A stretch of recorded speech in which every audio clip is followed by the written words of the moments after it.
PG. Pretty great. It's Anomaly Presents with your friends, the Podcastronauts. Sounds like a lot of supernatural baloney to me. Supernatural. Perhaps. Baloney. Perhaps not. The following foot. Hi. What It's a pleasant Anomaly surprise. Yeah.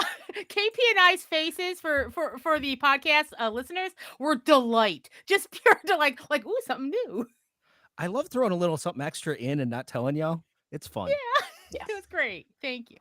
You are welcome. So this is Anomaly Presents, the podcast about the genre movies that inspired a genre film festival. That's the Anomaly Film Festival happening here in beautiful Rochester, New York at the historic Little Theater and the even more historic Dryden Theater this November 6th through the 10th.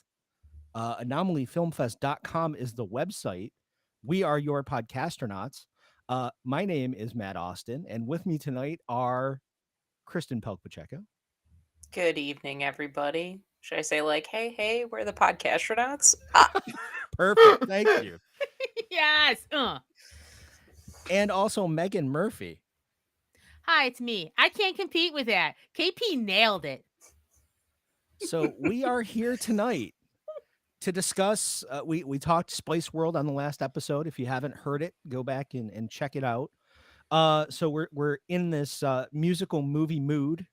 I like some alliteration there. So we're going to kind of talk about one of the wildest music movies that's ever been released. It's Head. If you're not familiar, it's the Monkees movie. If you're not familiar with the Monkees, they did have more songs than that one from Shrek. And that isn't a Smash Mouth song either. So what we're going to do, as always, it's the Monkees' Head. I'm going to roll the trailer and then we're going to jump in. Don't worry, if you don't understand the trailer, you probably wouldn't understand the movie either. We're going to jump right into it in just a minute. Look up. Look down. Look out. Here come the monkeys. Mickey, David, Mike, Peter, in Head. That's right, Head. Head has everything, including Victor Mature, Annette Funicello, Sonny Liston, and other incredible surprises. What is Head? Head is the most extraordinary Western, comedy, love story, mystery, drama, musical, documentary, satire ever filmed. And that's putting it mildly.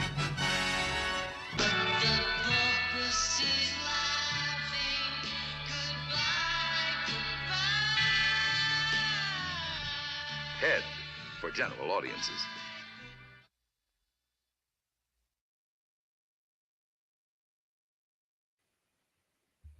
That's right. 1968's Head, directed by Bob Rafelson, written by Bob Rafelson, Jack Nicholson, and the Monkees. We'll set the stage a little bit because I feel like you need a little bit of background to know why this got made before we can get into it here. The Monkees, Prefab 4, I know a lot of people say, kind of the TV version of the Beatles. They took four handsome boys from LA, kind of handsome hippie boys, put them into a band. They were kind of the first boy band, I guess you'd say. They had a TV show on NBC that ran for 3 years. They put some albums out. They had songwriters like Neil Diamond, Carole King, Harry Nilsson, Boyce and Hart. Just an absolute murderer's row of songwriters, huge hits. Everything's going swimmingly for them. The thing was, they started to get bad press because nobody thought they played their own instruments and nobody thought they wrote their own songs because they pretty much didn't. So what they did was they decided to blow everything up. They had a guy that was in charge of their music. They fired him, replaced him with another guy, made a record that was really, really good called Headquarters. And then as they tried to separate themselves from the studio machine and make themselves a real band, they decided to make Head, which was essentially a way to kill off the TV version of the Monkees and try to make the Monkees a real life band. Partially successful, I think. So what they did was they enlisted Bob Raffleson and the Raybert Productions crew. You'd know Bob Raffleson from, 5 Easy Pieces, Easy Rider, all that sort of stuff. Turns out he wanted to kill off the Monkees too, because he wanted to make other movies that weren't the Monkees. They all wanted to be free. Yeah, They all wanted to be out. free. One of Davy Jones's favorite songs, I Want to Be Free. So Davy Jones, Mike Nesmith, Peter Tork, and oh no, I'm blanking. Mickey Dolenz. I got you. He's my least favorite. Wow. I'll throw it out there. Out the gate. I'll throw it out there. So they all got together with Jack Nicholson, went into Laurel Canyon, smoked a bale of weed, and wrote this completely psychedelic fuck you to the music scene, the Hollywood scene, and everything in between. And here we have Head. So what do we think of Head? I think that trailer doesn't do it justice, but then I think who could have possibly put together an advertising package that would explain this movie? That it would explain it, and I'm sure they were trying to bring in their core audience. Oh yeah, But yeah. you can tell, right? It's a little off. Like, Yeah. The pauses, I don't know, the way that it's edited. It's not even like their faces are head on. Like, because I watched an episode of the Monkees before this, because I realized I've never actually watched an episode of the Monkees. My introduction to the Monkees was not actually Shrek; it was the Brady Bunch movie. Because March. That makes That's sense. right. So That's interesting. Like, what was how much of the Monkees did we know before this? right, but yeah, you can tell that it's like its tone and is a little off. Yeah, there were. I spent a while on YouTube today trying to find the right trailer. There were about 5 different trailers for it. None of them really worked for an audio medium in any kind of a way. No, I bet. A lot of them were just clips from the film with someone just whispering, "Coming soon, Head." Threatening and then you. Threatening. And then it would cut to a black and white still of a bald man who turns out it was their press agent. But I was like, who is this guy and why? So as it turns out, the Raybert folks and the Monkees were a big fan of Andy Warhol, specifically the Blowjob movie that he made. And that was a reference to that. So in the theatrical trailer for Head, Wow, the Monkees movie, they're referencing the Andy Warhol Blowjob short. that explains the silver balloons, the Mike Stream thing. That's a Warhol reference. That's a big Warhol reference too. Okay, where do we start on this? Like, do we try to make it through the film? I think Line? Yeah, maybe because it's like basically Yeah. it sets up a bunch of It's a vignettes, circle. and they tell you Exactly. it's a bunch of vignettes, right? Yeah. Yes, and then like Yeah. Mag, like you're saying, yes, where we It begin circles is back where we around, end. yeah. So, yeah, I Hey, think want to hear that's me fair. get real pretentious real quick? Yes, let's do it. It reminds me a lot of Guy Madden's The Forbidden Room. Oh, yeah, where I you could see start it. and the films start melting down into like the core, and then you come back up, but you are very much on a different layer that you can track. It's this, but without the melty film. Yeah, no, I watch movies. I'm a cinephile, everybody. That a you little are. melty film at the end. Just a Yes, taste. right. Hey, yeah. Yeah. So there it is. So one anecdote before we get into the movie, I heard Nicholson talk about how he was going to do this. So he sat down with the Raybert boys because he took a meeting. He was like, I don't think I want to be an actor. I want to direct and write. He was working with Roger Corman. So we're like, cool, come tell us about what you want to do with the Monkees. He's like, never met the Monkees. So I sat down, I wrote 2 treatments. I went to the meeting and I said, okay, I've got 2 treatments I can do. I've got one that will make you an absolute shit ton of money. And I've got one that won't draw a dime. And they looked at him and said, we'll take the one that won't draw a dime. Yeah, that tracks.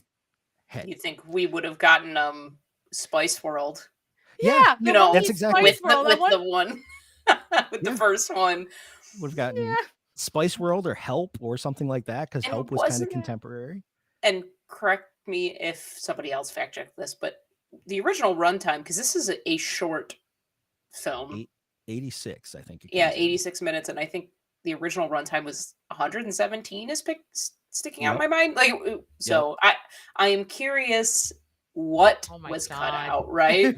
More vignettes or more songs, or I'd be curious. Like, I can find no details about it. I saw there's some sort of like still roll on YouTube, but I couldn't make head or tail of it. But yeah, the test screening went so badly that they cut 30 minutes out of it. Wow. Amazing. So, and yet I can believe it very much so. As someone who enjoyed the film, I can also believe them going, no, a half hour gone is fine. They're like, please free me. Please free me. They're probably, their audience is probably just like, I can't stand another 30 minutes of this. I'm full, thanks. Yes. Mickey I'm in the desert for another overstimulated 10 and minutes. itchy. Yeah, maybe some of the sequences are just longer, like you're saying, like Mickey in the desert, or even was it Davey? The belly dancing scene. Oh God, the belly! I just fast forwarded through that. I had that on. God. Yeah, before this, I was like, it was about what you thought it was, but for the continual time. It went so long. So yeah, we'll start at the beginning as we are wont to do. It opens with a bridge opening, I think, right? There's 9 or so different speakers across the bridge. They're all speaking. The only one who gets any feedback on the microphone is the mayor, which I found very funny. They kept going. The cops like, eh. Yeah. He's like, okay. I was like, why do you keep going to him? Already frustrated. First 5 minutes of the film. Yep. And, I did get a kick out of the fact he's credited as mayor feedback. Very good. Very good. And then it cuts to Mickey running for his life toward the bridge, right? Yeah, and the rest of them are behind him, but he's like ahead. The rest of our boys are right behind, and they're running from something. We're not quite sure what. It cuts back and forth a couple times. Mickey jumps up on the rail of the bridge and jumps. This is within the first 5 minutes of the film. Mickey Dolenz, lead singer of the Monkees in the Monkees movie, is killing himself. Yes. Jumps off the bridge, hits the water, and is rescued by a couple of mermaids. To the tune of one of the best songs on the soundtrack, Porpoise Song. I gotta be honest, the songs were bangers for me. Yeah. Like, I was genuinely enjoying the songs. Yep. This whole soundtrack is great. Every single Monkee song on here is a real banger. Which is great because from here it's not so good. And then it just kind of they kind of rescue him and leave him. They leave him at the bottom of the ocean, right? Is that what ends up happening, if I recall? Some of the connective tissue for me, I have to be honest, I miss, because it's very episodic. So like the connective stuff can't always remember. Oh, you know what it is? Does he end up in the by desert? the girl? Right. Then no, because they're kissing. It's the kissing thing, and it's one girl kisses each of them, but she starts with because we're in an aquarium, so we're seeing him through an aquarium, so it's like he's underwater. Yep. Yes. And then it cuts to the set of the TV show, and they're all kissing the same woman. She's walking around. She's kissing them. Yeah. Oh yeah. She is making a judgment. Yeah. And is unimpressed. Unimpressed. She's like about the same. I'm like, oh, rough. Mike basically says, like, come back around when the guys are gone, and she's like, no. Like, no. Setting a tone. This movie's like, we're done with us. We're done with us. She's done with us. We're all done with us. Well, and also you think like what, because kind of what comes next outside of that little vignette, right? But the girl's like screaming over them that these guys are just a bunch of dweebs, kind of, right? Exactly. So it's that she kisses all of them. By the way, that's Nicholson's girlfriend at the time. Just to throw a little extra fun in there. So she kisses each of them, not interested. Mike says, hey, come back later. She says no. Funny enough, Mike was the chaste one from the TV show, so it's just completely kind of setting that on its head that now he's the hornball. I also wish to have sex. I'm changing my image. We're resetting the whole thing. We're kicking it over and seeing what we can do. And then from there, we go into the war chant, right? It's the Diddy Diego where it cuts and The they're on each of the TVs. TVs. Yeah, and Oh it kind of takes you God. through the movie, right? Yep. Yeah. So there's a screen of, I think it's 24 different images that pop up that all look like little TV screens. Yeah. And they're singing a song about how they've been commoditized. It's kind of a parody of the theme song to the TV show. And it ends with the assassination of a Vietnamese soldier, a very famous one that you see. I think it was Life magazine, if I remember right. Yeah. Yeah, and But you it's see it like 3 times in the film. Because they yes, show you it. It's one of the small, I think, frames in the upper right hand corner, and then, Mhm. like you're saying, it gets big. and then it I think if I remember right, it cascades through all the screens and then pops Yes. up big. Yep. Um, And then there's a woman screaming. You think it's in horror to that, but no, it cuts to a live performance of the Monkees. Yeah. Yeah. It cuts which- to like which- teenage girls, teenage like girls from the screaming. small, Yeah. and then Yep. yeah. And then it's one scream to a bunch of screams, and then it's the Monkees running to the stage and playing Circle Sky, Another good song. which is Yeah. I loved it. maybe my favorite song in the movie. Yeah. This is where I say, oh yeah, this movie plus this song make me believe that the Monkees are their first punk rock band. Okay, all right, okay. I could probably I'm go for an willing to hour hear on this that by out. itself. Yeah. But yeah, it's that 3 chords, 4 on the floor rock and roll song. They play it, and then if I remember right, this is where the crowd goes crazy and tears Yeah. them limb The from limb, mannequins. right? Yeah. And They And rip then them they end up, apart. And yeah, And the performance is interspersed with footage from Yes. Vietnam, correct? Yeah, Yes. like more so. Yep. So More it's so, cutting so between them playing the girls screaming and then And- like clips from Vietnam. Yeah. I have to bombings say, and- that's always the stuff that works the least for me in this film because it feels like trying too hard. Like, I think, Yeah. it's so weird. Like, I see what they're doing. They're making, like, they're commenting about, like, what actually matters, what matters when you're like a pop band, right? But it almost feels like they, it sounds weird. Not like, oh, we can't look at war imagery, but it almost feels like it's, see, we're important. Is it like where shock I think, value? yeah, and I think the Yes. message comes kind of without that. Like for me, it doesn't give it weight. It kind of makes me like it takes me out every time and makes me go, they want me to think instead of making me think. That's just my Mhm. one thing. So they kind of go to that well a lot. And I'm like, no, you don't have to do that to prove that you care about the world, Yeah, But that's they're just like being me. extra overt about the fact that it's Yeah. it's like a bread and circuses kind of thing. Yeah. But like Um, also I don't like, maybe obviously they felt deeply about it, or at least deeply wanted to be thought of as thinking deeply about it. Right. Whether that's them, Nicholson, all of the above, who Yeah. knows? Yeah. Because one of the things we were talking about before was the Monkees are notoriously unreliable narrators, and you cannot get a straight story out of any of them about this movie. I kind of love that though. I kind of love that. I'm like, let's keep this thing a mystery. Peter, anytime you asked him about it, he just got like visibly angry about it and didn't really talk about it. And then drips and drabs came out often. And a lot of times I've seen interviews with Mickey where they've asked him about it. And he's like, I don't know. What do you think it means? Oh boy. What Yeah. do That you would be think it's me about? though. That'd be me. Yeah. Like, you tell Yeah. me. Yeah. You tell me what you thought that was about. Because I feel But like it's how- pretty clear. Yeah. Also, how much of this do you think I remember? Well, that's the other piece, right? You know?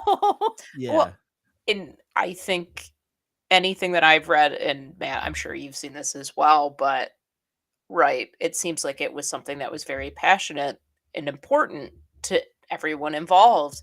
But when it bombed, then it turned into finger pointing. So a lot of it was bad. Absolutely. Like maybe Yeah. it was something that they were passionate about, and because it bombed so hard, they just are Yeah.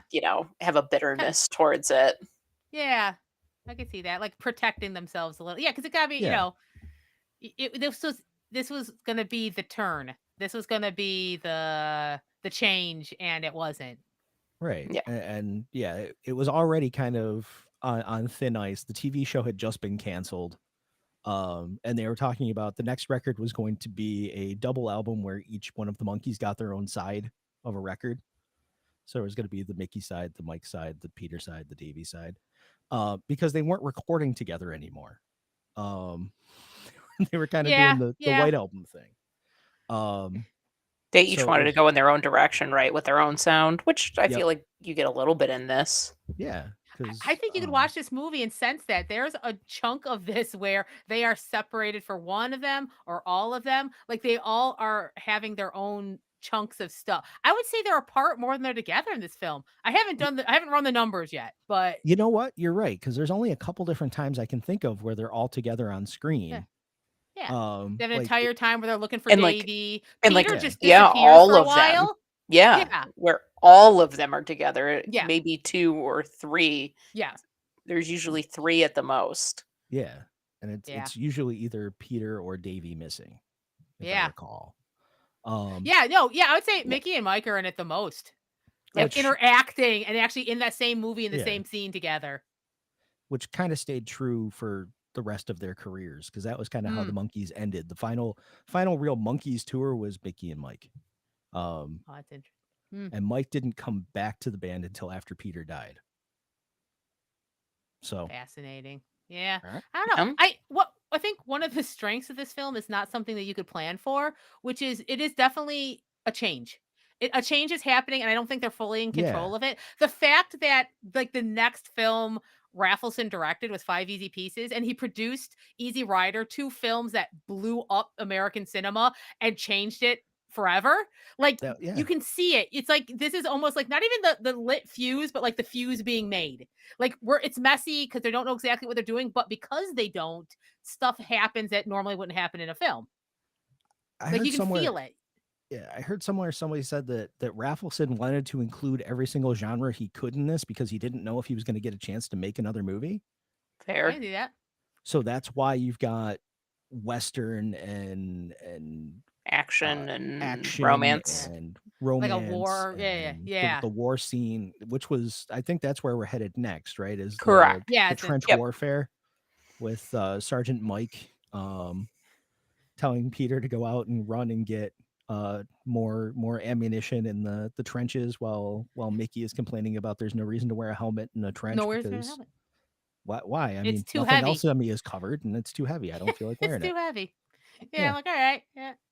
And there's a weird football thing. I'm like, gosh, is this a reference to something or just weird? So patriotism. Oh, I mean, okay. I mean, yeah.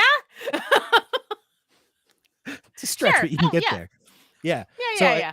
I guess Ray Nitschke is the linebacker, because what ends up happening is it's like World War I trench warfare. Yeah.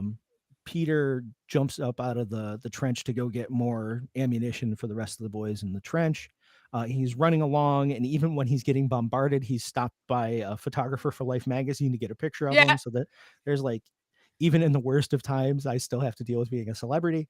And then dives into the trench where Ray Nitschke is there, and he just absolutely mollywops him about 3 or 4 different times. Yeah, right into the again, dirt, right into the wall, right into the wall. Absolutely into the wall, like 3 or 4 different times, to the point where he has to trick him and step out of the way to get him just to run headfirst into the wall, because there's no stopping patriotism.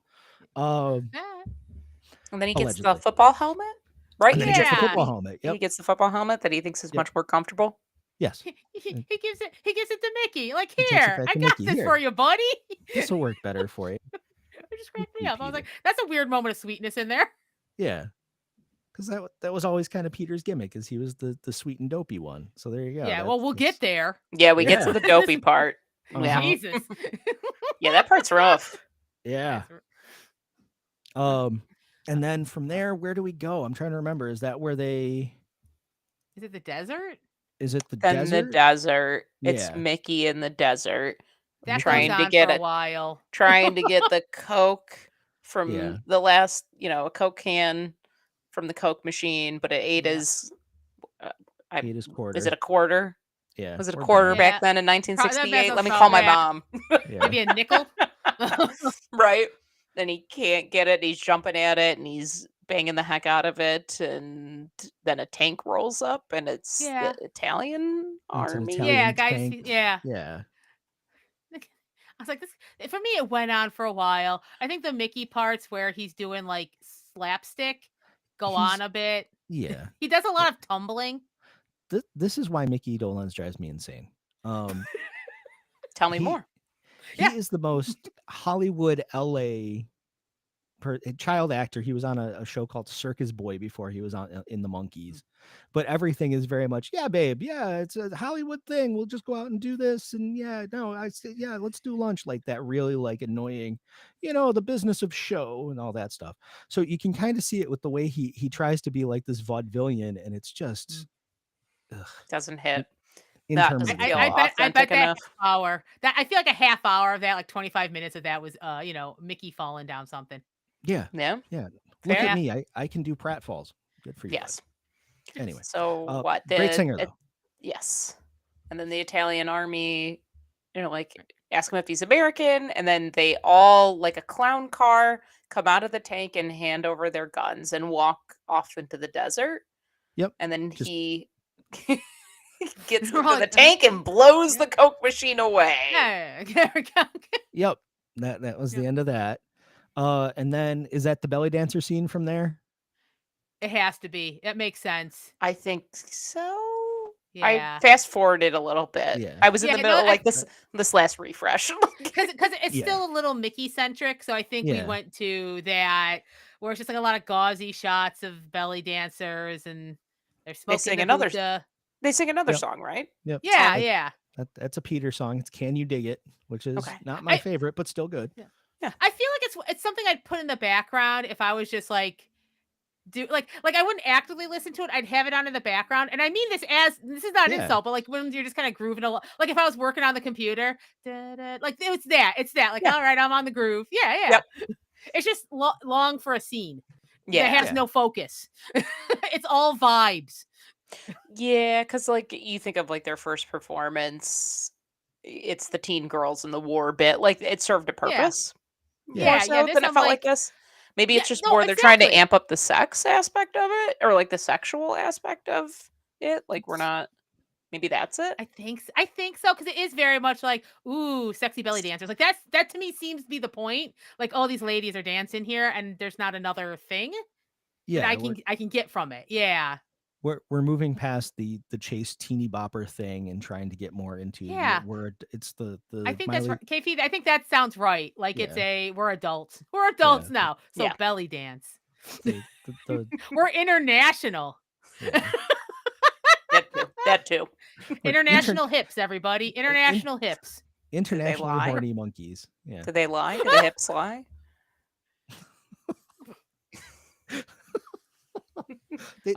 They did give them enough time to discuss, so I don't know. I think they had too much time. I feel like by the time they got to the end of it, they ran out of stories. They just had to be truthful. It was like a 30-minute belly dance situation. Yes. And then Um, I don't remember. Is it the Western? I think it goes from the Western. I think it goes from the belly dancing to the Western, where it's kind of a wagon train situation. With Mike Terry is playing, Garr. Mike is playing a cowboy that got shot, and then Terry Garr in her debut. Oh, This because is- I was like, she looks. Oh, I was like, oh my god, it's Terry Garr. This is Terry Garr's first appearance on film. Oh, all right. As the Snake bite lady. ingenue that was bitten by a snake and Yeah. is asking Yes. Mickey to suck the poison out. And this is where the movie kind of starts to like rip at the seams a little bit, right? Yeah. Literally. Yeah. Because Mike is trying to get him because he's been shot with an arrow. He's trying to. He's get trying to stay Mickey in the give him- fiction. Yeah. He's And in then- the story. They're both competing for his attention. Mike's trying to get him to help him with his arrow. Terry Garr's character's trying to get him to suck the poison out of her snake bite, and he's going back and forth between them, and just gets fed up and said, "I'm not doing this anymore." He doesn't want to anymore. Yeah, I Doesn't just she don't like wanna- literally she dies? She dies. Like she Yeah. dies. Yeah. Yep, she And then dies. he's Mike like is kicking her. And like, no, Yeah. stop it. Oh It's not fun- yeah. yeah. yeah. Yeah. no, Breaking we're at not- that point, breaking immersion. At this point, he's Mhm. not playing along.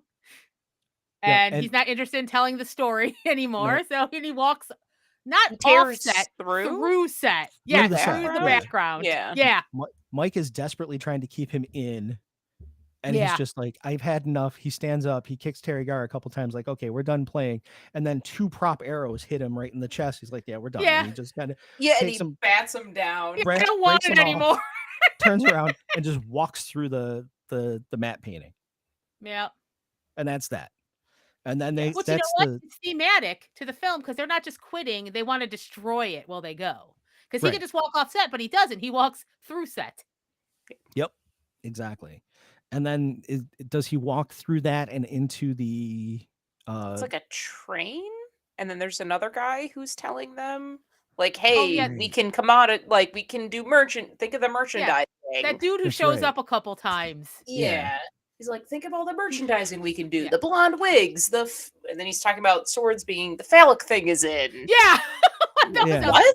I missed that the first time I watched this. So I'm like, I don't know if he's supposed to be like their agent or just a agent of the commercial side because he shows up a couple times, always threatening, and he's a tall dude too. I think is that Timothy Carey? I'm trying to remember because he's like Oh, the gosh, heavy I'm in not a lot sure. of stuff. Lord Oh, okay. Hide and Low. Yeah, Yep, that's Timothy Carey.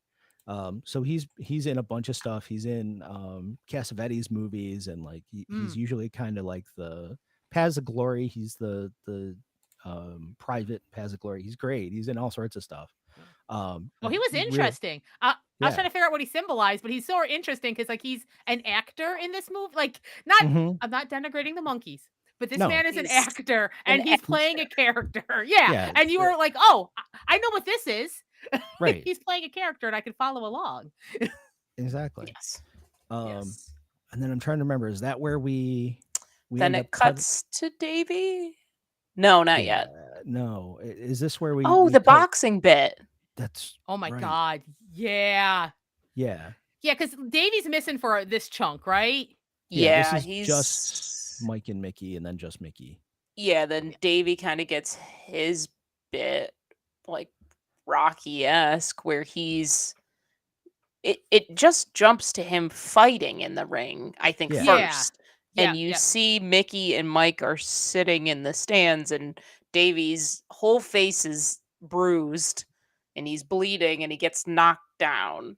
And then this is that kind of bit where Mickey's like, I'm telling him to stay down, but he won't stay down. It's like their mob movie thing where it's like Yeah. he's supposed to take a dive. That film. Yeah. Yeah. Yeah. And Okay. Oh, right. then- And then but then Mickey gets upset because I was calling him a dummy. Yeah, and it finishes that bit first, right? Where he disrupts the match. Yeah. And then Jumps that's when Peter in. shows. Yeah. Yes, and then he's like, I'm the dummy, and Mickey's the like, dummy. You're right. You I'm are always the dummy. dumb. Yeah. Yeah. Yeah. And then it goes into like a bit of a romance, right? Because then I think it cuts to Davy talking to the Annette Funicello. Yeah. it is Yeah. Funicello. where she's Wild. yeah, where he's like, I have Wild. to. The violin won't do it. You know, like It's Carnegie like the Hall. movie, yeah. The movie's trying to start again. Okay, no, wait. Let's go back to this story. It's about a poor kid who has to take a dive to get money. Let's get back to the movie. Yes. But then it shows him like And that- picking who he's gonna fight. Is that Yes. Sonny Liston? I It- don't know enough about. That is Sonny Sports. Liston. Yeah. Yeah. So he picks Yep. out of all these guys, like who's gonna be gentle on me? Like, oh, the He picks champ. the biggest guy. He likes Like- to smile, and he's like, well, Yeah. careful of the face. This is the moneymaker. Mhm. Shot to, bam, right in the face. Just yeah. Just Yeah. right in the jaw. It's the classic like raging bull punch. Yeah, because So Sonny then now Liston, I it's think, breaking yeah. apart. Yeah. And it's Yeah. breaking apart again then. So like, oh, so that's Davey picking out who's going to be in this film. He's not the character anymore. It's like it's fraying at the edges again, It's all kind of falling apart a little bit more. Yeah. And then where do we go from there? I'm trying to remember because so much. Yeah. How do we get out of I this? keep part? Are saying they in this, the bar?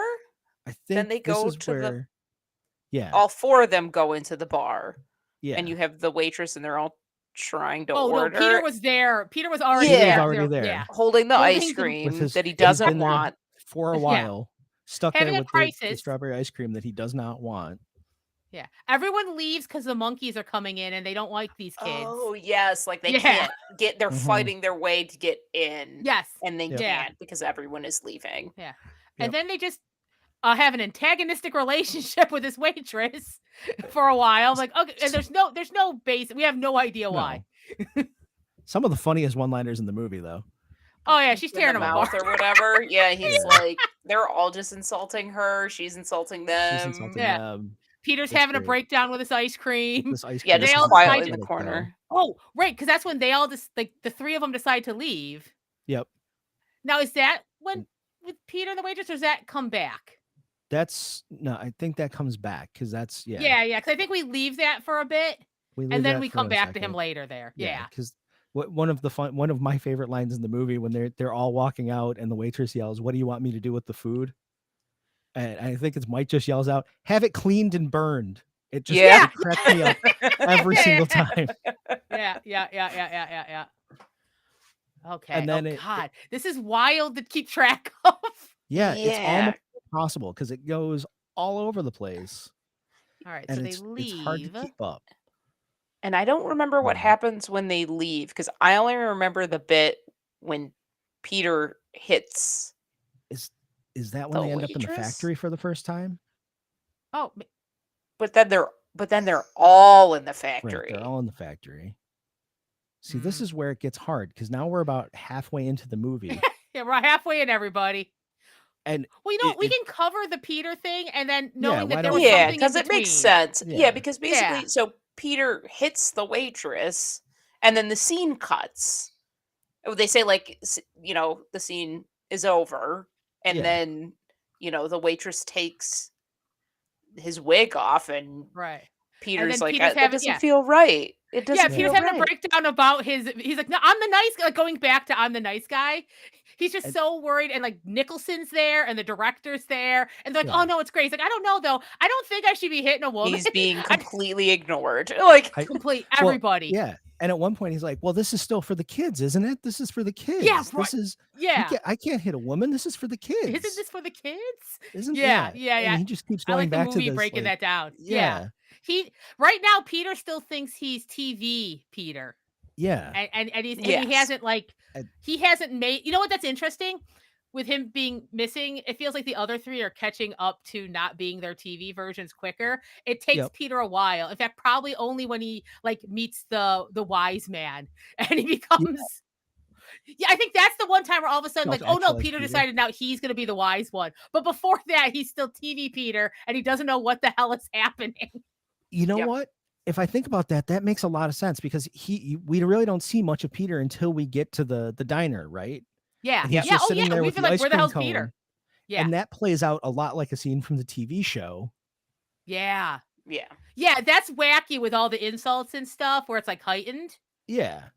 So Yeah, I wonder if and- that's oh, what it is. yeah. Is like he's the only one left in the TV show, which is why the Yeah. ice cream is where it is and 'Cause he's, melting. like, He's just been waiting frozen. Mm. Hey, either we found an intended meaning or we just made a meaning. I think the edible just hit. Yes. Anyway, Oh, no. For me, it'd be like, oh, my head hurts and I have to lay down. You'll know. just kidding completely. Yeah. I am not. But yeah, I think the missing bit was where Victor Mature comes in and he's channel surfing, right? I think that's the piece of Oh connective God, tissue you're in right. this. We're seeing. Oh, We've seen it. yes. You're right. Before we know it's Victor Mature, we just know Yeah. somebody's channel surfing, and we're getting bits of old movies and commercials and news. Kind of like Yeah. this is the soup. This is the cultural soup that we're swimming in. Exactly. And then Yeah. it cuts back. That's where Peter punches the Yes. waitress. Okay. Yeah. Scene cuts, and then that's where it kind of starts to go off more, right?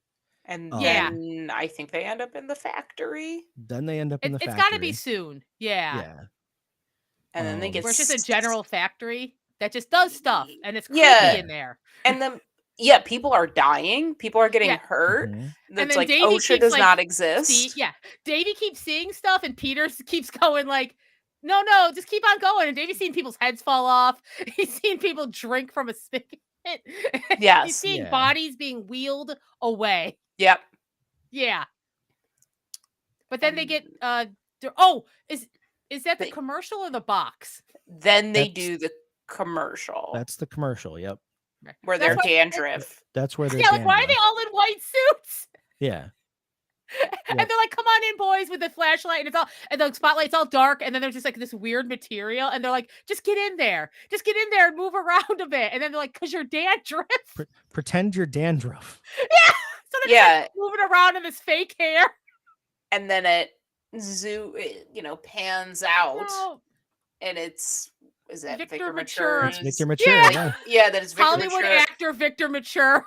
Yeah. And then And they his have thick black hair. yes, Real Hollywood actor Luscious. Victor Mature. probably died with Just for Men if they had that in Oh, 1968. at that point, yeah. If At that not point, just yeah. straight up shoe polish. That jet it's black, like- yeah, yeah. 100%. But then there's a woman who has a vacuum over his head. Mhm. Oh, and there's a little jingle, like Yeah. while the boys are this- kind of yeah. fighting their way in the fake hair. There's like a little dandruff jingle, for your Head and Shoulders.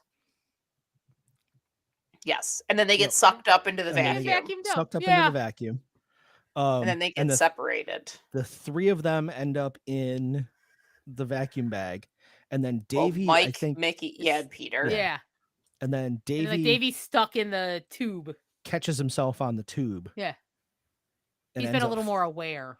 Yeah, he ends up falling out someplace, if I remember right. Right, And it's it's all black, and then this is when we Right. get his performance. and that's when we get Oh, yeah, that's when we get his performance. Yeah, he is walking around, looking around, and then he just walks behind the wall and he comes out, and And then boom, he's it's on, the yeah. tux. It's the white tux with the black shirt.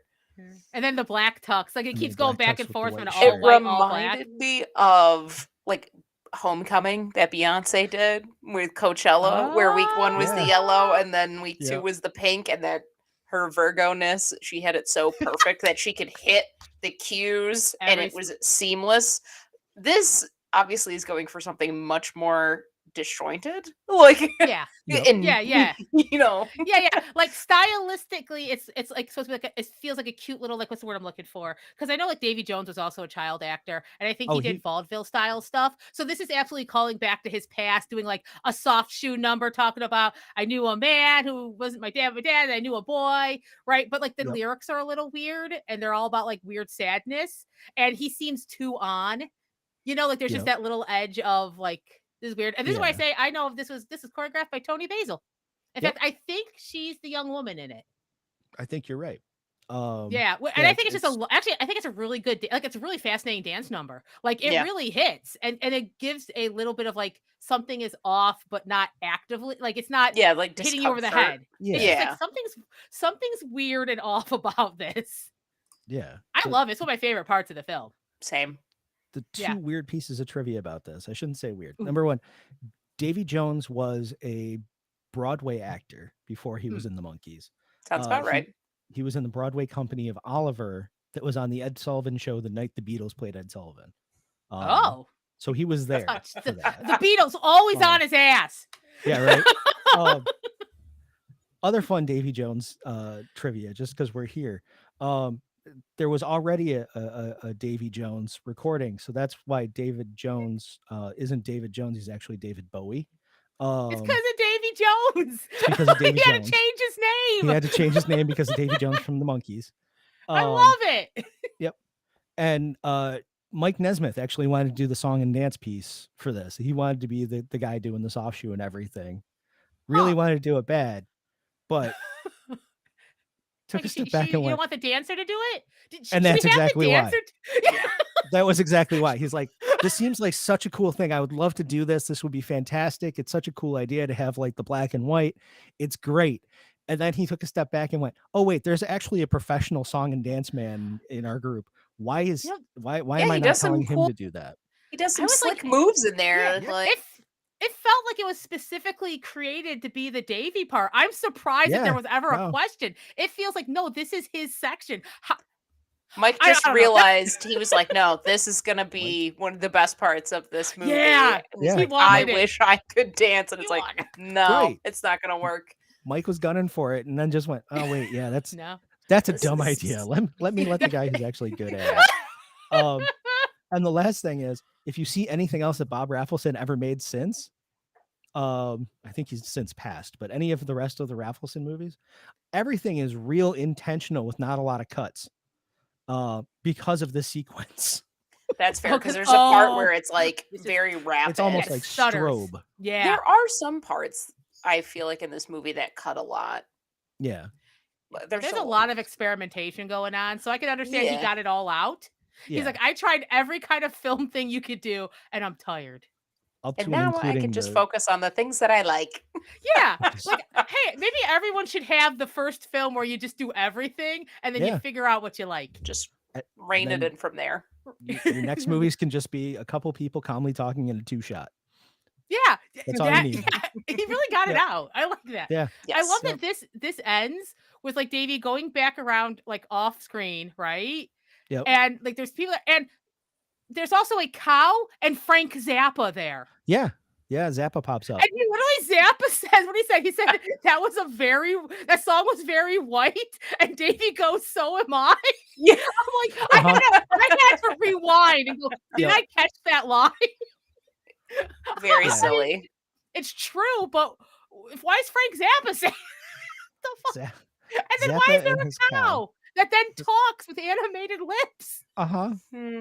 And then Frank Zappa just walks off with the cow as if this is a team now. Yep. Yes. That's it. They're That's off on their own adventures. Go doing their own thing. If you ever get the Yes. chance, Zappa was on an episode of The Monkees with Mike Nesmith where they're playing each other. There's like Oh my an God, that's- interview at the end of the episode, and Zappa is dressed like Mike, and Mike is dressed like Zappa with the worst prosthetic nose you've ever Oh, seen. in God. your Oh life. no. So does Um, every episode of the Monkees have like a little interview at the end? Not everyone. There's most of them have Okay. either that or like a little vignette, or a lot of times he just Okay. close on a song. All right, because But- the episode I watched had them being interviewed for like about riots that were happening. Yeah. And I was like, I- oh, was this an accident? I think they Like- started, if I remember right, they started to do that in the second season to give you kind of more of a flavor for who the Monkees were. So Okay. not to get too far off the track, because sorry. So the reason This I like the movie Monkees, allows yeah. for it. Yeah, the reason I we've like the been Monkees very is that dedicated. when I got chicken pox when I was whatever age, they ran a 24 hours monkey marathon on MTV. So I was stuck in a room by myself watching the Monkees for 24 hours, And it imprinted on you for forever. burned itself into my brain Yeah. for the last 40 years. So anyway, so what I found out as I've kind of digested all this monkey stuff over my entire life, they ran the pilot on a test group. And they were like, who are these assholes and why are they doing all of this? They suck. Wow. Harsh. So they Harsh. recut the pilot with the audition footage from when they showed up in the office and did their little thing. Like Mike showed up and he had his laundry with him and he was wearing his stocking hat and it was this whole thing. And like they were all now being you're kind stuck with it, buddy. yeah, right, exactly. But they were all being like cute little scamps, and they ran that up front, and then ran the Yeah. episode, and they're like, "Oh, they're just cute little scamps. They're not out to hurt nobody." They just needed to Well- go. There's no malicious intent. Well, Yeah. it There's no probably malicious feels intent. more sincere, right? Than like, Exactly. Yeah, that's and smart. it's Actually, unfortunate, I Yeah. guess, because right, people, I guess, the general public views them as being manufactured, right? Right, Because they're playing these characters. Yeah. that are an Yeah. offshoot on their own personalities, which ends up being like this whole parasocial thing too, which is like Yeah. kind of them and the Beatles were like the genesis of that whole like parasocial fan and musician. it is thing. nuts looking at this in 2024 Yeah. and going like someone is like they were knocked for being produced and put together. When I'm like, that's like like it is so nuts how much that has changed, how that window has shifted from Yeah. like that being a you're not authentic, you're garbage to like, nah, that's just how the music industry works sometimes. Mhm. Well, and I mean, Yo, go I tell some just- K-pop Yeah. fans that you can't have a group they put go together. to a camp. Well, it's Yeah. like, for K-pop Yeah. and J-pop, they're like, yep, you go to school to do Yeah. this, and this is what you Ye- do. You are in a Yeah. camp, and we put the people together, and we try every single different group together and see what works. But I was Yeah. thinking about it over the weekend, and I know we're derailing from the movie a little bit, but it goes in this. Yeah. Like, who is somebody or people, artists that you think of that were truly manufactured And I don't mean like You mean like an industry plant situation as no, opposed not like an to industry plant. I think more like because like you could think of like Michael Jackson, right? He was started as a kid, but not manufactured, right? I mean, their father did Right. what he did, but like I think Yeah. of and then managed to actually break out of that and continue to be somewhat Yeah. authentic at least, or appear to be authentic and be successful. And I think the first person that came to my mind was Miley Cyrus, actually. Oh, you know what? Yeah. Yeah. Yeah, like literally a character in a TV show. Yeah, and actually, I feel like her last at least 2 albums have been authentic, right? Yeah. Like, Yeah, Yeah. yeah, and yeah. feel like that. She's doing her own thing no matter what you think about it at any time. If it at least comes across as like Miley is being who she wants to be as an artist right now. Yes, as opposed to Yeah. like you think of all the other people that have tried to break free and fail it kind of Yeah. from Yeah. this or find limited success or still butt up against that inauthentic Hmm. wall. And I feel I guess bad I do feel for the monkeys because ultimately, right, they were trying to be authentic, Yeah. alienated their own fans, and maybe Yeah. that's part of it. And Yeah. then nobody else took them seriously. So maybe it's Well, yeah, I about think yeah. like It- marrying that in the middle a little bit, right? Yeah. Yeah. Yeah, well, I think it's what you're talking about is also there's a certain fickle nature to what is an audience going to accept because it's always changing. Because you're like, yeah, you can start as like say Miley Cyrus, who was very like a lot of the folks who came out of like Disney or Nickelodeon, some who made it, some who didn't. Why are some folks like, oh, you're authentic now, and some is you never will be? And I think there's some parts the artist can control and other stuff you just can't. Like there's a certain like thought process and you get labeled a certain way. And I don't know if there's a definitive way to break out Yeah, I Yeah. think another without like blowing your whole audience yeah. up. And I wonder You if know? some of it must have to do with talent. Some of it has to do with I don't know if it's like the team behind you and Mm, the other like I guess Mouseketeers that come to mind. Yeah. That would be a good yeah. example here to see pass fail would be Britney Spears versus Christina Aguilera, not versus, but you know what I mean? Like where you feel Right. like Yeah. Britney now The for viewpoint. all the Yeah. horrible views and things that people have said about her, right, are on her side supporting her. Ultimately, Yeah. there are still Yeah. people who are ridiculous, but like you think Christina Aguilera, that girl can sing, but never had the same. I don't think she never had the same success, or she's never going to have the same staying power, Mm, Yeah. mm, right? Like you have clear influences of yeah. pop girls or pop stars now that clearly are influenced by Britney, but you don't have the Christina right. Aguileras. Yeah. You're right. There's really Yeah. like no cultural impact 20 years later for Christina Aguilera. And Yeah. you'd think there would be. And I don't know if it was maybe because I don't know, you stayed in that one image change for too long and people just saw it as like, you know what I mean? Yeah, And couldn't bounce back or out of dirty or off of just dirty, like you're stuck. directionless, Yeah. right? Like Yeah. there's Yeah. no growth. But ultimately, like I think that this story, like Yeah. I was saying before we started this, you you create something, you get really insanely popular, and then either you can't maintain it or it's not what you thought it was. Like Yeah. Yeah. And Well, it's also the that part. Yeah. that was kind of the perfect storm with the Monkees is like they Yeah. had the whole public just going back and going, these are doofuses from a TV show. We don't want to hear them on the radio anymore. Like, I was listening there's a Monkees historian of all things named Andrew Sandoval, and he was talking about how it worked. And they put out their single right before they went into Head, and it got a couple plays one week and then just gone. That was their last. It was just, yep. And now no more Monkees. nosedived. Like somebody said, no, whether they did physically say it or just a collective agreement that, you know what, we're not doing that anymore. At the exact same moment that the Monkees were trying to come out of that Become prefab something thing else. and become Yeah. something else. And it was like this perfect miscalculation of timing where if they had done it 6 months before, maybe, but yeah. And then everything just kind of hit the fan with Head. And then they had the 33 1/3 revolutions per monkey TV special, which was supposed to be one of 3. That didn't happen. And then yeah, just this whole thing. But yeah, the dominoes set off that mind was going to set them on a path to be, an ongoing thing.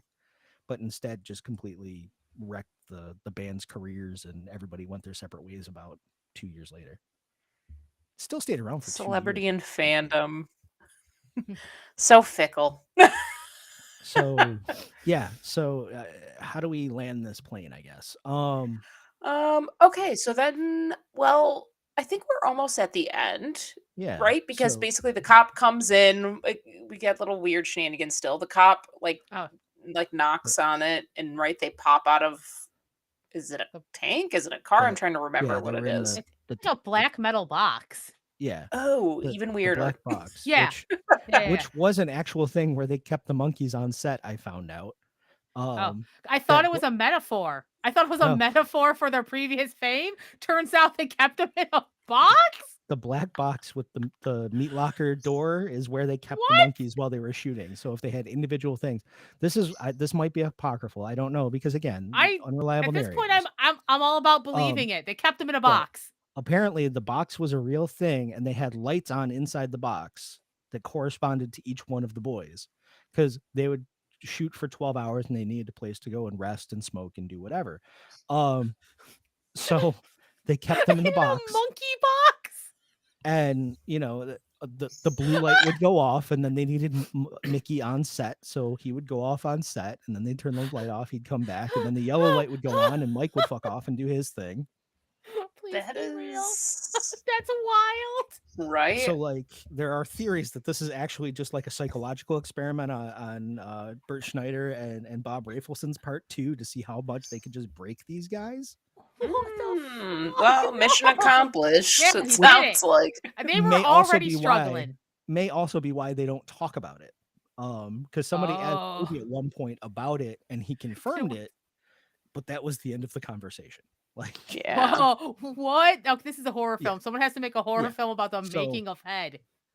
Yeah. like I say, maybe apocryphal, maybe not, because nobody really knows for sure whatever happened. But But they wouldn't know, would they, if there That's- was a box? yeah, Yeah.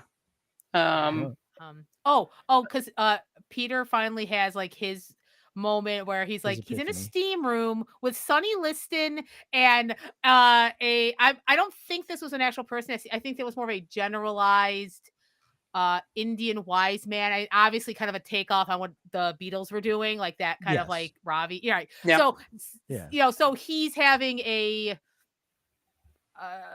spiritual moment in the steam room. Mhm. And like that's his. I think it's supposed to be. Oh, now Peter's has his thing. He's the spiritual one. His moment of enlightenment. He's the George Harrison now. And I Right. love that then he's going to take it back to the other monkeys and how in the box. And he's like, well, you didn't listen to me. Now you will. And he lights a candle and he lays this all out and he sounds like kind of nuts.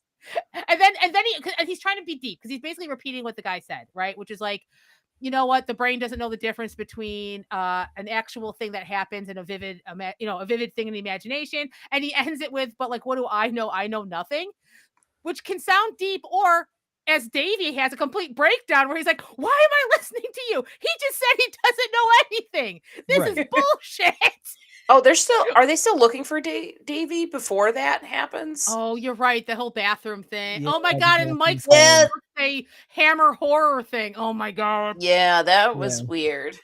Yeah, they're looking for him. There's in the mirror, there's like an alternate universe. Yes. There's a giant eye at There's one a giant eye in the mirror. Where Yeah. he can't believe I opens the just- medicine a whole chest, chunk is gone. and there's a giant eye looking at it, and he closes it, and he's terrified. And then Peter comes in and tells him that that's not really happening because it's just a movie. Yes. And then he goes in, he opens it again, closes it, and when he closes it, there's this whole portal into this Yeah. weird cave behind him. Is that about right? Yeah. It's like Yeah. it's like it looks like, as I said, like a hammer horror A set hammer where it's horror, like purple and green semi-gothic and there's like a skeleton and candles and there's cave. like Yeah. lighting. Anomaly year 4, if you will. Yeah. For Yes, those of you it that was have very attended. anomaly. Yeah. Yes, Good yes. reference. But I feel like I think this one sticks the least in my head because then it becomes a Mike thing where he's having like a dream, Yeah. but it's in this set. Yeah. And it's the like horror version of their their set. TV set. Yeah. Yeah, and like and then he's just like stumbling around a bit, but then it turns out that it's a surprise party for him. Yes, and Mhm. he is miserable, And and he he Oh my god, yells. yeah. He yells He at just- everyone, Mhm. And he also hates Christmas. and aghast. Yeah. Everyone, the crowd is aghast. But then the worst part is, and then they're into it. Yeah. Because they're upset, and then the one girl screams, but then they're like, "Oh my god, the monkey's away!" And then everyone's like, "Oh my god, you're so deep." And Mike hates it. It's the worst thing. Is everyone is into him trying to go, "No, this is all bullshit." And they're like, "Yeah, it is bullshit. Stop being conformist." Oh my Yeah. god, you're right. We should all be individuals. Yeah. No That's cute. escape. I just feel like, I just feel like that part's a little long to get to that Yeah. point. Like I felt Yep. it got a little wandery. Yeah. Oh my god, and they cut stuff. But like I do like the whole like grumpy man Mike, and there's no win in this situation. They're Yep. gonna like whatever you say. A perfect distillation of who he was as a human being, by the way. Yeah. That felt Um, true. Like that yeah. grump, that like Yeah. stupid fame, stupid Uh-huh. people. Like, I felt real. His book is great. It's a lot of that. I He's bet. a fascinating human being, but God Almighty, he was. But you probably wouldn't want to hang out with him. I would love to hang out with him. He seems like he'd be a trip to hang out with, but Yeah, because you're again, not gonna like. You have thoughts, and And then he yeah, can leave. Yeah, This has he- been great. yeah.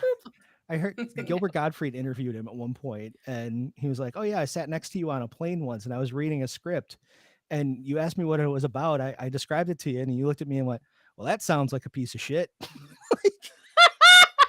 Yeah. Is it the opposite of Mickey? So, yes, which is probably why I like him so much. Is that he's a complete ass. Yeah. Straight shooter, more just so. straight up. Yeah. Yep. Okay, so then it's Stone Cold that. weirdo. Then it's then Peter's then enlightened Peter's now, enlightened, but they're in Yep. the box. and they're in the box, and then they escape the box, right? And Oh, then- right, because is we- that when they because- start running?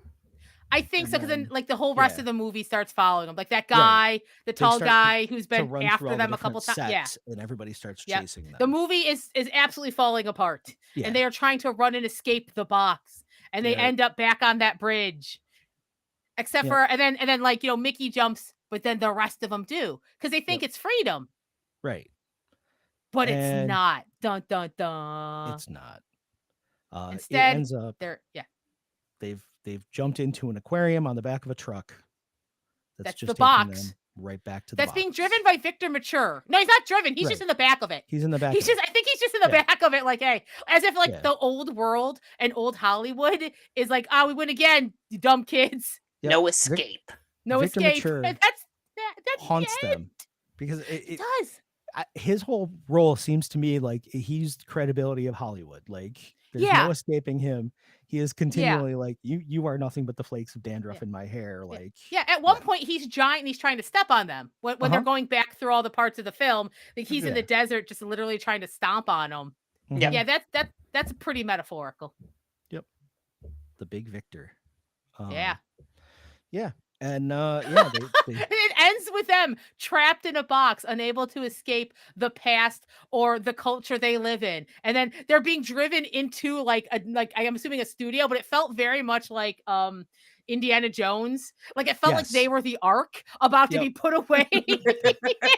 they're just going to be stored for nostalgia's sake now because that's Yes. all they're good for. They've run out their usefulness. Oh And now they're just going Jesus. to go on a shelf. Oh Jesus. And Yep. they thought and this was gonna be the movie that broke them out. Oh God. Yeah. Oh no. Oh, the movie was prophetic, just not in the way they wanted it to be. Yep. And then Fuck. this opened on a Friday, closed on a Wednesday. Sounded like following Solomon Wednesday. Grundy. Yeah, exactly. Yeah. Solomon Grundy so- want pants too. I'm sorry. That lives in my head forever. Thanks, Cartoon Yeah. Network. Yeah, So, I'm yeah. sorry. It just not the way you said it. Born on a Monday. Uh-huh. Yeah, Yep. it w- Exactly. But yeah, it had a 5-day theatrical run. Shit. And then went away forever. Again, apocryphal. I can't get a real number, but it said it drew something like $16,000 at the box office, and it opened nationwide through Columbia Pictures. So people stayed home in droves for this movie. Oof. I feel for oof. them, honestly. Yeah. And then they went and made their TV special version of this, 33 and a third revolutions per They said, monkey. we're gonna make you Um, see something authentic that we create. You're gonna Which- watch it. You're gonna like it. Well, you don't have to like it, but you're gonna watch it. Hate it in the was- right way. Absolutely bonkers. It was on NBC. It ran in prime time. And it was basically the same a TV version of this story where essentially that they're automatons that are just wound up and set off to go off on this different thing. And there's like Fascinating. appearances by all these old rock and roll guys, like Little Richard pops up in it, and it's weird.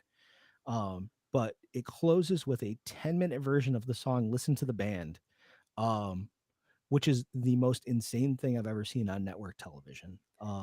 Is it on YouTube? It's on YouTube. You may have to find the whole special and just skip to See, right. 10 minutes to the end. I was like, Matt did send the link, so it is. I'll make sure it's Oh. in the show notes. Yes. Okay, cool. I was like, for At us. I was like, yeah. 'cause I Yeah, started I'm like, watching this it, is for but- me. So I'll make sure it'll be in the notes, but like right Yeah. now, this is for me. as a postscript, if you're listening to this and you want to check it out, 33 and a third revolutions per monkey. About 10 minutes to the end, Peter comes out and plays a little concerto on a keyboard. And then Mike comes out on the stage and starts playing his song, Listen to the Band.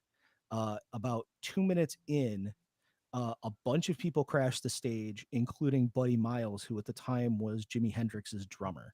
And they play a 10-minute version of this song that turns into an absolute psychedelic freakout. Like at one point, it's just drum breaks and the camera work and everything. It's the most lysergic thing you've ever seen in your entire life on network television aimed at 14-year-olds. Like, Amazing. it's mind-blowing. I'm like, 1968, this is what was on at 7:30 at night. Like, you finished watching Huntley Brinkley on the NBC News and then watched this. Freaking bonkers. It's nuts because it's like they're right on this edge of a revolution, but it can't be them. Yeah. And it's kind of heartbreaking. Like you can see, they can see it. Like they can see it, obviously, or at least part of it. They know, or at least they're feeling it, but they're just never going to be the ones. They just can't. That's rough. They can't. Because They just because they're the monkeys. They're the monkeys. And it's oh God. Yeah. Oh. So they've got this prefabricated ceiling that they can't break through. So after the special, Peter Tork leaves the band. He's gone. He's going off to do his own thing. I think he started playing backup for like Crosby, Stills, Nash and Young, because he was friends with Steven Stills. The other three tried to make another couple records. It didn't go well.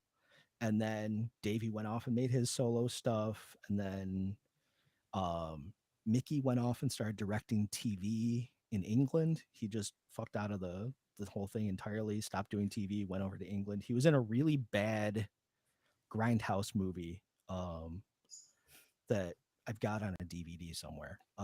Fantastic. It's terrible. And then the nostalgia stuff hit. Yeah. Mike ended up kind of inventing country rock. With like it was like him and Graham Parsons. Nobody bought those records. And then another on the edge but not over it moment. Well, in that, because I got like 5-10 minutes into that special that you mentioned, and he does a whole country bit like right in the beginning. Yep. So that's part of what he did as his last stuff with the Monkees is he went to Nashville and hired all these hired guns and made basically a country record. And it's great. Like the first 3 Mike Nesmith solo records are awesome if you like country rock. And then he made like this weird new wave record, and then a VHS tape full of like little movies that went with all the songs, and kind of inadvertently invented MTV. Holy crap. Oh. Yeah. So Viacom he put down saw the path that before the people put down the actual path. Oh God. Why does this keep happening? Yeah, that is wild. They approached him and said, "Hey, do you want to do this?" And he's like, "I mean, it's go ahead, take it. It's fine. Like this is what bands can do. Just have them make like little 3-minute movies, and they can make music videos. So he was there for the birth of MTV and went, yeah, I don't really want to be involved in that. Well, that's interesting. Like I'm saying, like as if he wanted to be the path builder, but I don't. It sounds like he kind of didn't want to. It sounds like he does a thing, he does it, and then he's done with it, and he kind of doesn't want to talk about it anymore. That's it. Yeah, and then maybe that's just what he wanted. Couple 2-3 years later, he produces Repo Man. Oh my God, that. Why? What? What? Now you understand. Every time Matt's like, Mike is my favorite. Yep. Yeah. No, this is almost. I'm like, okay, yeah. Now this tracks. This tracks. Repo Man. Shit. Okay. Couple 2-3 years after that, he makes Tape Heads. Wow. And then he starts this weird website because he thinks he's going to get in on VR. So he tries to make like the first VR website where he's doing like live VR concerts in the late 90s, 2000s. That doesn't go anywhere. So then he just starts getting real high and playing World of Warcraft. Oh, good for him. And that's pretty much how he sticks the landing to the end. I mean, that sounds like a great retirement plan. Yeah, in all honesty, honesty, he's like, I've done and invented and innovated enough. Let me just rest and grind. Imagine anytime you were playing like classic World of Warcraft, you could have been wandering around and it was Mike Nesmith over there. Hey, do you think he was Horde? I believe he was. I don't remember good, exactly. Good. But I believe Sorry, not to get political before the Horde. You said, hold on. We need to clear the air here first. I'm just walking around Ogrimmar and Mike Nesmith could have been right over there the entire time. Could have been right there. If you ever saw Video Ranch, I think that was his handle. But the other 3 guys ended up getting back together in the early 80s. They did that MTV thing. Yeah, I remember this stuff when it was like it's funny about like the Brady Bunch movie when it was like when the 60s were back, you know? Yes, for that one hot sec, like we said. Yeah, it was there. Yep. Like we said last time for Spice World. In and out. Yeah. And then they all got put together for the first time right around when the Spice Girls record came out. All 4 of them got together. They made one record, realized how much they hated each other again, and broke up. Mike, I think, played like 2 shows on that and went, fuck all of this.